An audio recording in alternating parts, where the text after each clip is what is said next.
체스터턴 정통 61번째 강독을 시작하겠습니다.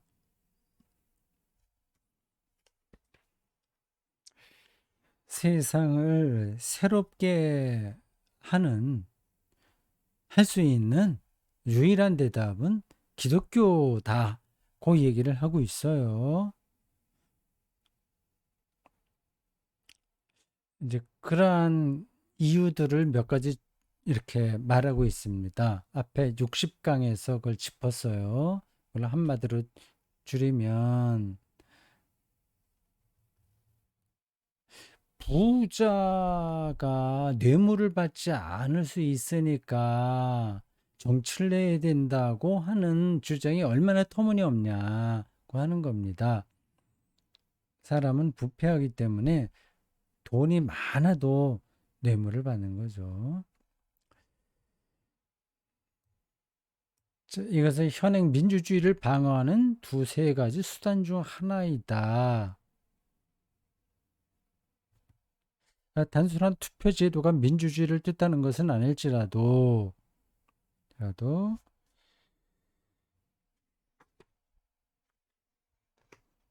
다음 263조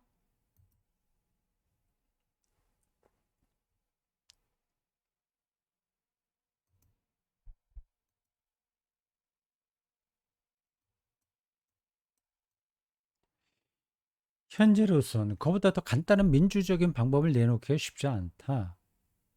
투표하는 거예요. 그럼에도 투표 제도는 실질적인 의미에서 음,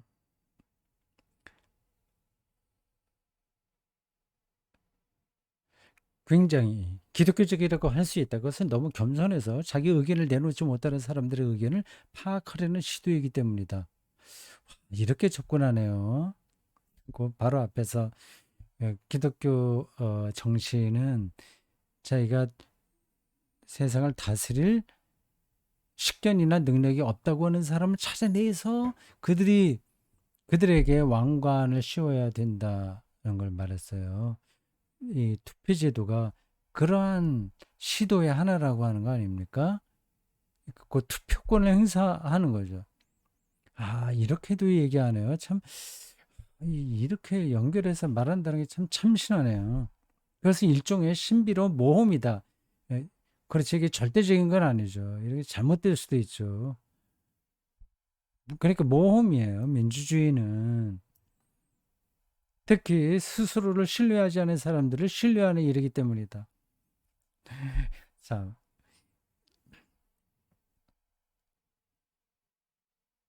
이 수수께끼는 기독교 세계의 특유의 것이다. 스스로 신뢰하지 않은 사람들, 가난하고 배운 것도 없고, 이제 뭘 어떻게 해야 될지 모르는 그러한 사람들을 신뢰하는 것. 기독교적 특성이다. 불교도의 참여에는 참으로 겸손한 면이 있고 온건한 힌두교도는 온건하긴 해도 온유하지는 않다. 그런데 유명한 인물의 의견을 수용하는 자명한 경로를 취하는 대신에 뭐 어디 가서 이제 그, 그 말빨이는 사람들에게 의견을 받고 해안을 찾는 거잖아요. 대신 무명시의 의견을 구한다는 생각은 뭔가 심리적으로 기독교적인 면이 있다. 아, 그렇게 접근하네요. 투표하는 일이 특히 기독교적인 것이라고 말하면 약간 이상하게 될 것이다. 유세하는 일이 기독교적인 것이라고 말하면 미친 소리 들 것이다. 내가 잘했으니까 나에게 표를 주세요. 그래 유세하니까 그건 앞에서 말한 거하고 반대잖아요. 그러나 유세하는 일은 그 아이디어 자체가 아주 기독교적인 것이다. 그러니까 이 체스터ten의 글은 끝까지 읽어봐야 된다니까요. 현란해서 오해할 수 있습니다. 그래서 겸손한 사람을 격려하는 활동이다. 즉 겸허한 사람에게 친구여 더 높이 올라가라라고 말하는 것이다. 그러니까 뭐요? 유세하는 건 자기 생각을 잘 표현하지 못하는 대중들, 가난한 사람들께 당신들 힘이 있어요. 당신 더 판단해서 표를 몰아주세요. 이렇게 얘기하는 거잖아요. 그러니까 더 높이 올라가라. 투표를 행사함으로써 세상을 바꿀 수 있다. 그런 운동이라는 거죠. 만일 유세 활동에 약간의 결함이 있다면 그것이 갖고 있는 완벽하고 원숙한 신앙심에 있을 것이다. 유세하는 자에게 겸손하도록 격려하는 일을 소홀히 할 수도 있기 때문이다. 하여튼 뭐 그렇습니다. 그거 지나가고요. 이제 마지막 소제목이 남았습니다. 264쪽입니다. 64쪽.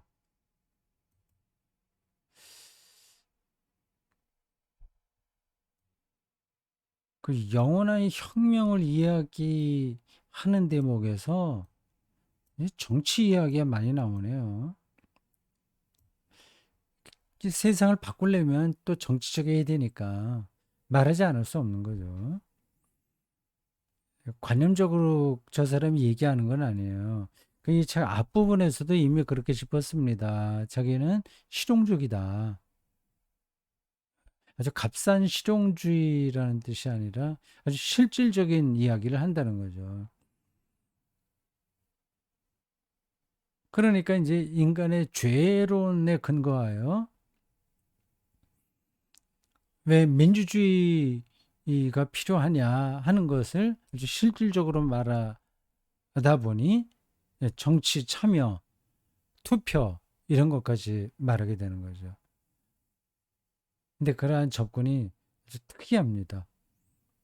귀족 정치의 문제. 귀족 정치를 주장하는 사람들이 있었나 봐요. 그 엘리트 중심주의죠. 귀족 정치는 하나의 제도가 아니라 하나의 죄악이다. 민주주의하고는 반대되는 거죠. 대체로 아주 가벼운 죄악이다. 왜 또 가볍다고 했을까요? 그것은 선천적인 거만함과 권력자에 대한 칭송에 쉽게 빠지는 사람들의 것으로서 이 세상에서 가장 쉽게 일어나는 뻔한 현상이다. 현대의 세력은 가장 신속하고 대담한 기관들이 또한 가장 허약하거나 감성적이라는 식으로 왜곡했는데 귀족 정치는 이에 대한 100가지 답변 중 하나다. 네, 지나갑시다. 이것도 무슨 뜻인지 또 생각을 하기 시작하면 또 복잡해지니까 또 중요하지 않아요.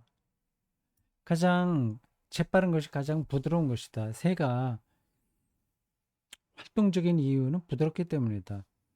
돌이 무력한 것은 딱딱하기 때문이다. 돌이 본질상 아래로 내려가야 하는 이유는 딱딱함은 곧 연약함이기 때문이다. 새가 본성상 위로 올라갈 수 있는 것은 허약함이 곧 힘이기 때문이다. 완벽한 힘 안에는 일종의 가벼움, 스스로 공중에 있을 수 있는 경쾌함이 있다. 자기를 가볍게 만드는 능력이 있는 거죠. 기적의 역사를 연구하는 탐구자들은 위대한 성자들의 특징이 공중부양의 능력이 있다고 엄숙하게 인정했다. 뭐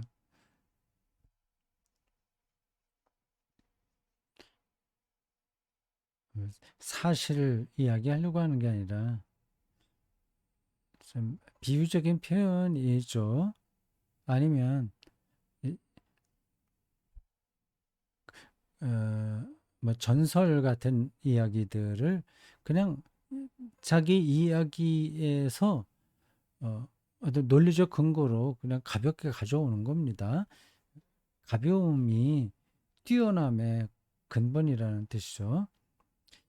더 나아가 위대한 성자들의 특징은 가벼워질 수 있는 능력이라고 말할 수 있다. 천사들이 날아다닐 수 있는 것은 자신을 가볍게 여길 수 있기 때문이다. 저도 참 필요하다고 봅니다. 자기가 너무 무거워요. 이 점은 언제나 기독교 세계의 직관이었고 자기를 가볍게 여기는 것. 저들 용서해달라고 기도하고 그 중에서도 특히 기독교 예술의 직관이었다. 프라 안첼리코가 모든 천사를 새로 그렸을 뿐만 아니라 거의 나비로 그리다시피 한 것을 기억하라. 가장 진지한 중세 미술이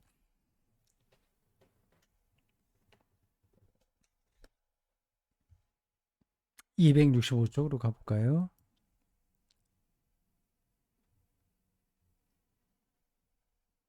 중세 미술. 아주 진지한 중세 미술이 온통 가볍게 펄럭이는 휘장들로 재빠르게 돌아다니는 발 가득 차 있다는 사실을 기억해라. 귀족 정치 이야기하다가 가벼운 영성을 이야기하는데 왜 그럴까요? 이 사람의 글이 계속해서 말씀드리지만 현란하다고 그랬잖아요. 한참 저기 갔다가 또 다시 돌아오고 뭐 그러다 보니까 정신없어요. 이것은 현대의 전 라파엘풍의 화가들이 라파엘 이전 화가들이 진정한 라파엘 이전의 화가들을 닮을 수 없는 한 가지 특징이었다. 아, 이건 제가 미술에 대해서 자신 있게 말할 수 없어요. 뭐, 전 라파엘풍의 화가들과 라파엘 이전의 화가들이 다르다는 건데 그 실제로 어떤 건지 잘 모르겠습니다. 라파엘 천사를 많이 그렸죠. 번 존슨은 결국 중세의 심오한 가벼움을 되살릴 수 없었다. 이게 전 라파엘풍 화가들인가 보죠.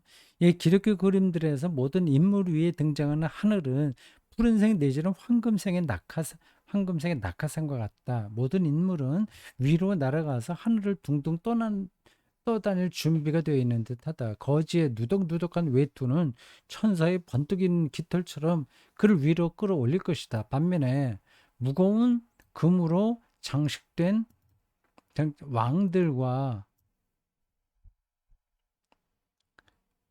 보라색 예복을 입은 거만한 자들은 교황이죠. 주교나 아주 고위 성직자들은 그 본성상 아래로 내려앉을 것이다. 거만함은 가볍지 않아서 공중부양으로 오를 수 없기 때문이다. 거만함은 모든 것을 아래로 끌어내려 장중함에 빠지게 한다. 그런 사람은 자기를 중시하는 쪽으로 가라앉게 된다. 이제 귀족 정치의 문제점을 말하려고 그 천사, 뭐 가벼움, 예술, 그림 이런 걸 끌어들였나 보네요.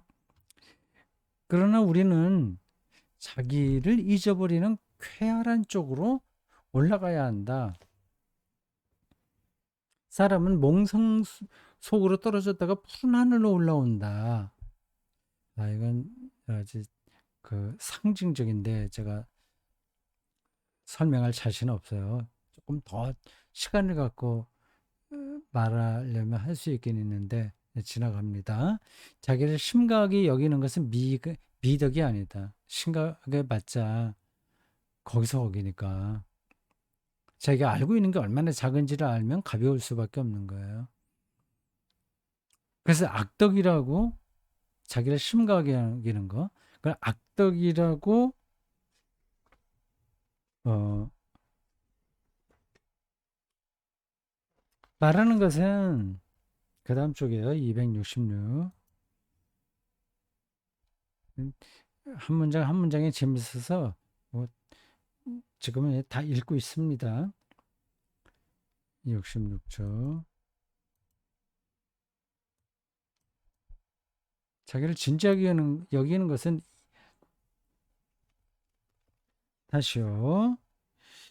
그 진지하게 여기는 것 이건 미덕이 아닌데 악덕이라고 말할 수는 없지요. 그래서 악덕이라고 말하면 그건 이단적인 발언이겠지만 그래도 훨씬 현명한 이단 사설이다. 그 똑바로 보고 있는 거다. 아, 악덕이야. 자기를 무겁게 여기는 거는 자신을 중요하게 여기는 건 자신을 중요하게 여기는 것은 사실상 자연스러운 성향이다. 자기 중심성이요. 가장 쉬운 일이기 때문이다. 펀치, 뭐 주간지라고 그러네요. 좋은 농담을 쓰는 일보다 타임즈에 좋은 논술을 쓰는 일이 더 쉬운 법이다. 재미난 얘기를 쓰기 더 힘들다고 그러네요. 그럼 설교도 좀 재밌게 해야 되나? 그건 또 좀 다른 일이겠죠. 설교도 좀 가볍게 한다? 이제 가볍다고 하는 게 그냥 웃기기만 한다는 건 아니겠죠. 그러니까 자기가 설교자가 마치 심판자나 된 양 하는 거 이게 이제 무거운 설교자겠죠. 그래서 자기도 청중들과 똑같은 위치에 놓고 하나님의 용서를 구하고 위로를 바라는 쪽으로 설교를 하면 그게 이제 가벼운 거죠. 중요한 건 그 내용이 진지하냐 아니냐라기보다 그걸 말하는 사람의 자기에 대한 생각이 어떠냐 그걸 겁니다. 장중함은 인간에게 자연스럽게 흘러나오죠. 웃음은 일종의 도약이기 때문이다. 무거워지는 것은 쉽고 가벼워지는 것은 어렵다. 사탄은 장중한 힘에 의해서 떨어졌다. 사탄이 땅에 떨어지는 것을 내가 보았다. 예수의 말씀도 있잖아요. 그런 걸 갖다가 이제 이런데 인용해서 체스터턴이 쓰고 있습니다. 저건 그냥 문학적인 장치라고 생각하시면 됩니다. 유럽이 오랫동안 귀족 정치를 실시했지만 기독교 세계가 된 이후 그 마음 뒤편에서는 귀족 정치를 항상 약점으로 허용하지 않으면 안 되는 연약한 제도로 취급했다는 사실은 유럽의 독특한 영예다. 그렇군요. 귀족 정치를 늘 문제가 있는 거로 봤다는 거죠. 그게 구체적으로 어떤 건지는 제가 지금 설명할 자신 없어요. 누구든지 이 점을 이해하고 싶으면 기독교 바깥으로 나가서 다른 철학적 분위기에 몸을 담아보면 된다. 예를 들어 유럽의 계급을 인도의 카스트 제도와 비교해봐라. 인도에서는 귀족이 훨씬 더 지성적이기 때문에 훨씬 더 끔찍하다. 계층의 계급을 곧 영적 가치의 등급으로 진지하게 생각한다. 정말 그거 힘든 거죠. 그래서 제과점주의는 정육점주의보다 비가시적인 신성한 의미에서 더 나은 것이다. 더 나아야 된다는 생각이 있으니까 감당 못하는 거죠. 그 뜻이겠죠. 그러나 가장 무식하고 타락한 기독교라도 어, 준 남작이 정육점 주인보다 신성한 의미에서 더 낫다고 주장한 적은 없다. 인도에서는 그렇게 주장하지만 기독교에서는 그런 적이 없다. 이방 사회에서는 자유인과 노예 사이에 중대한 구분이 있을 것이다. 267 넘어갑니다. 267 제가 좀 빠르게 진행하고 있어요. 요걸 이번 61강으로 마치려고 합니다. 이 7장을요.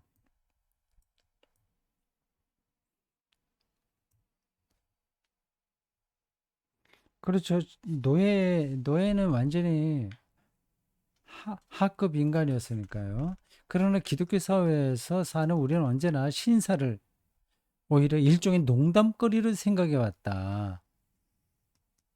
물론 어떤 큰 종교 대회에서는 신사가 농담거리가 될 만한 자격을 얻었지만 말이다. 이제 풍자적이에요.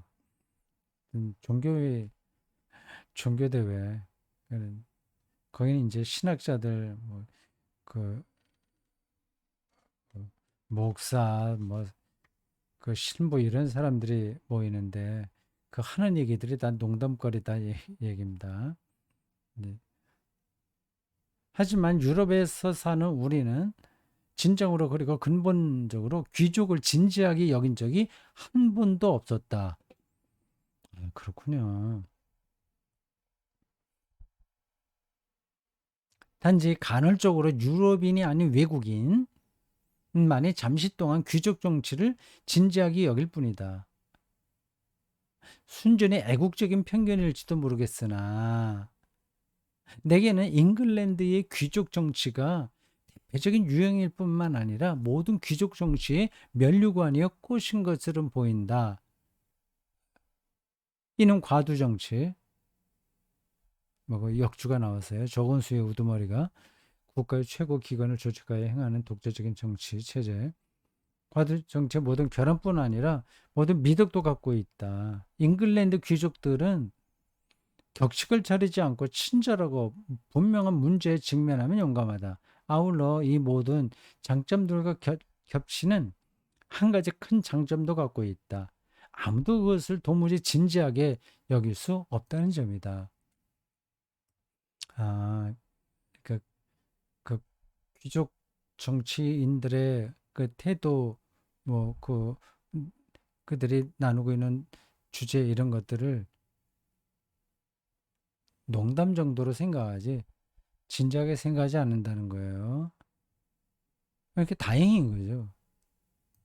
나는, 결국 여기서 체스터턴이 말하려는 것은 그 귀족 정치가 기독교적이지 않다는 거죠. 뭐 가문이 좋고 돈 많고 많이 배운 사람이 그 세상을 잘 다스릴 수 있다고 하는 생각이 이게 코미디라고 하는 겁니다. 나는 유토피아에 평등한 법이 있을 필요성에 대해 평소처럼 찬찬히 설명했었다. 그리고 늘 그랬듯이 기독교가 나보다 앞서 거기 있었다는 것을 알게 되었다. 자기가 정말 새로운 세상을 잉글랜드를 발견한 것 같은데 거기가 보니까 이미 있더라 하는 거죠. 나의 유토피아 역사도 그 새로운 세계를 찾으려는 노력이에요. 유토피아 역사라는 건. 또 그와 똑같은 즐거움과 즐거운 슬픔을 갖고 있었다. 제가 그 모든 주장들의 허점을 이제 알게 되고 바른 거가 어떤 걸 알게 되니까 즐겁잖아요. 근데 가보니까 이미 기독교가 그걸 다 담고 있는 거예요. 그러니까 슬픈 거죠. 내가 언제나 건축 공부를 한 뒤에 268쪽으로 갑니다.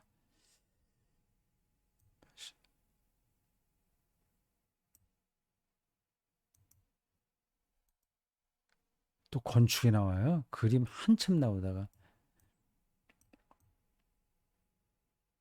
새로운 탑을 세울 계획을 갖고 달려가 보면 이건 통제적으로 쓴 거군요. 예.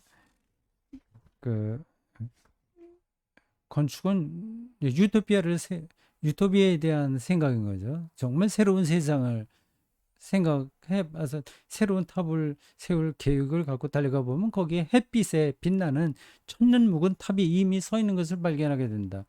예전의 의미에서 그리고 부분적으로 현대적인 의미에서 오 주여 우리가 하는 모든 일에서 우리보다 앞서 행하소서라는 나의 기도를 이미 하나님이 응답하신 셈이다.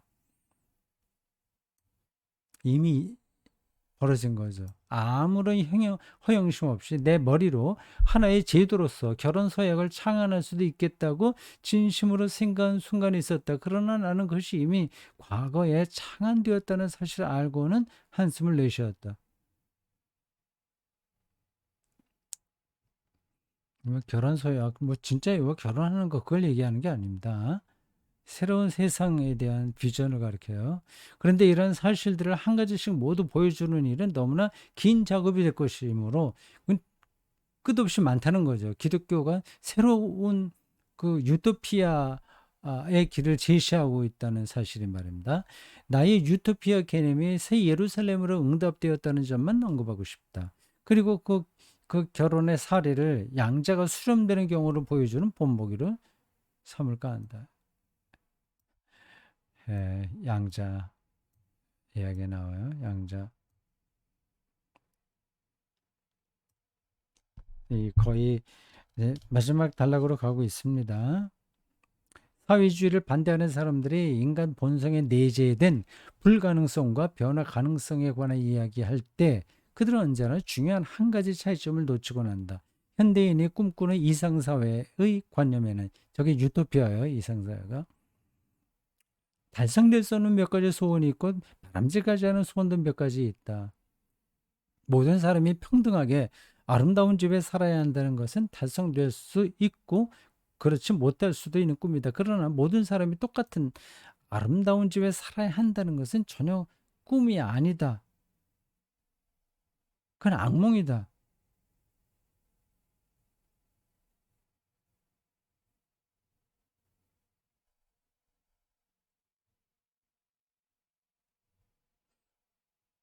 평등하게 아름다운 집.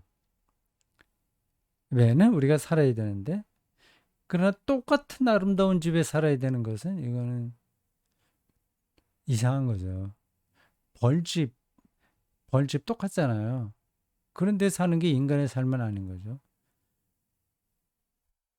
서로 다른 집에 살아야죠. 근데 평등해야죠, 일단은. 평등하면서 아름다운 집, 그건 좋아요. 근데 똑같은 집은 아니라는 거죠.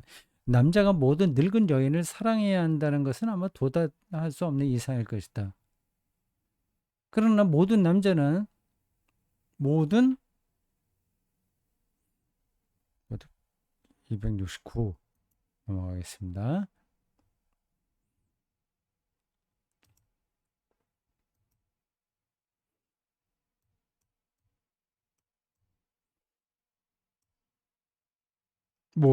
남자는 모든 늙은 여인을 자기 어머니로 여겨야 한다는 것은 도달이 불가능한 이상일 뿐더러 도달해서는 안 될 이상이다. 이 표현이 좀 특이하긴 합니다. 이런 면에서 독자가 나에게 동의할지 모르겠으나 언제나 내게 큰 영향을 미쳤다 한 가지 예를 덧붙일까 한다. 나로서는 내가 가장 원하는 자유, 나 자신을 묶을 수 있는 자유를 내게 맡기지 않는 유토피아는 도무지 상상할 수 없다. 그러니까 자유가 보장된 유토피아. 똑같이 살면 자유가 없는 거죠. 완전한 무정부 상태는 규율이나 충성심을 갖는 것을 불가능하게 만들 뿐만 아니라 재미있게 노는 것도 불가능하게 만들 것이다. 기준이 없으니까. 예를 들어 만일 내기가 구속력이 없다면 내기는 할 만한 가치가 없을 것이다. 이 테니스를 하더라도 공이 라인 바깥으로 나가면 그거는 이제 점수 잃어요. 뭐 이런 게 있어야지 그냥 무조건 치기만 하면 뭐 재미없는 거죠. 모든 계약의 취소는 도덕을 파괴할 뿐만 아니라 스포츠도 망치게 될 것이다. 그런데 내기 걸기와 그런 스포츠들은 내가 이제까지 많이 얘기한 모험과 로맨스를 원하는 사람의 본능이 왜곡된 형태일 뿐이다. 그리고 모험에 따른 위험과 보상, 기독교적으로 산다는 것은 모험이에요.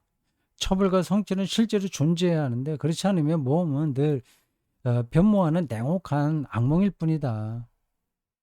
만일 내가 내기를 하면 나는 반드시 값을 지불하도록 강요당해야 된다. 그걸 안 지면 내 삶은 파괴되는 거죠. 그렇지 않으면 내기에 시적인 운치가 없을 것이다. 만일 내가 도전한다면 나는 싸우도록 강요받아야 된다. 그렇지 않으면 도전하는 일에 시적인 운치가 없을 것이다. 시적인 운치. 만일 내가 충성을 서약하면 내가 충성하지 않을 때는 저주를 받아야 된다. 그렇지 않으면 서약하는 일이 아무 재미도 없을 것이다. 네. 이제 거의 다 끝났습니다. 한두 패러그래프인데 그걸 마저 읽겠습니다. 그래서 어떤 사람이 고래에 삼켜졌다가 자신이 에펠탑 꼭대기 마지막 쪽수로 넘어갑니다.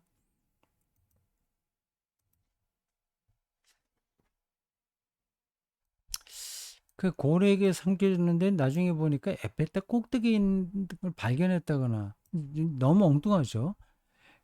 개구리로 변한 뒤에 플라밍고, 홍학이라고 하죠. 플라밍고처럼 행동하기 시작한다 하더라도 그런 경험으로부터 당신이 동화를 만들어낼 수는 없다. 아주 엉뚱한 로맨스를 쓰기 위해서라도 어떤 결과가 반드시 실제해야 된다. 그리고 그 결과는 돌이킬 수 없는 것이어야 된다.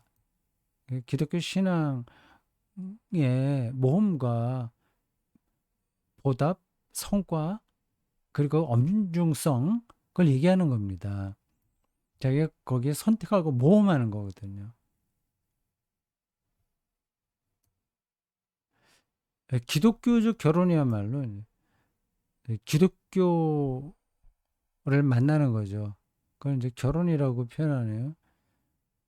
이거야말로 실제적이고 돌이킬 수 없는 결과를 수반하는 중요한 본보기다.